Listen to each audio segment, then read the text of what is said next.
Nifty 50 आज 2.8% से ज़्यादा ऊपर है। इसका trigger US India deal.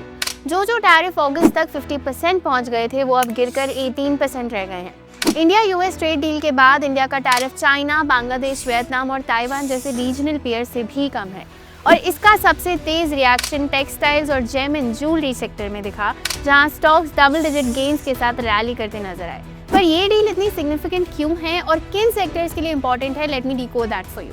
US India का लार्जेस्ट ट्रेडिंग पार्टनर है for the 4th consecutive year और यूएस इंडिया का सबसे बड़ा एक्सपोर्ट डेस्टिनेशन है और 4th लार्जेस्ट इंपोर्ट सोर्स भी है।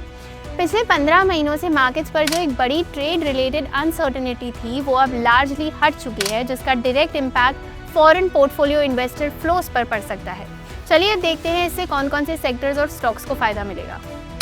सबसे पहले टेक्सटाइल कंपनीज जैसे गोकुलदास एक्सपोर्ट्स, काईटेक्स, वेलस्पिन लिविंग, केपीआर मिली, इन सब का 50 से 70% तक रेवेन्यू यूएस मार्केट से आता है। जब टैरिफ्स 50% के आसपास थे, बायर्स बांग्लादेश, वियतनाम और कंबोडिया जैसे ऑप्शंस की तरफ शिफ्ट हो गए थे। अब इंडिया 18% पर आ चुका है, जबकि बांग्लादेश और वियतनाम अब भी 20% टैरिफ फेस कर रहे हैं, जो इंडियन टेक्सटाइल कंपनीज को एज देता है।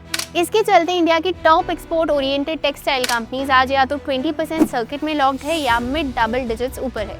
साथ ही श्रिम्प एक्सपोर्टर्स के लिए यूएस अब भी सबसे बड़ा मार्केट बना हुआ है, जिसे इस डील के बाद मेजर बूस्ट मिलेगा। Next, James and jewellery sector. आज भी इंडियन जेम्स और ज्वेलरी एक्सपोर्ट्स के लिए one of the largest consumption market है। इसी वजह से एक्सपोर्ट फोकस प्लेयर जैसे टाइटन कंपनी, वैभव ग्लोबल और कल्याण ज्वेलर्स स्पॉटलाइट में आ रहे हैं, क्योंकि प्राइसिंग पावर और ऑर्डर कॉन्फिडेंस दोनों इंप्रूव होता दिख रहा है और स्टॉक्स भी इसे रिफ्लेक्ट कर रहे हैं, with Vaibhav global up 11%, whereas Titan and Kalyan jewellers are up 3 to 4% respectively. Bottom line ये है कि ये डील कोई मैजिक वॉन्ड तो नहीं है, पर इससे सबसे बड़ी ओवरऑल अनसर्टेनिटी अब कम हो चुकी है। तो आपका इस डील पर क्या कहना है, हमें कमेंट्स में बताइए। Investments in securities market are subject to market risks. Read all the related documents carefully before investing.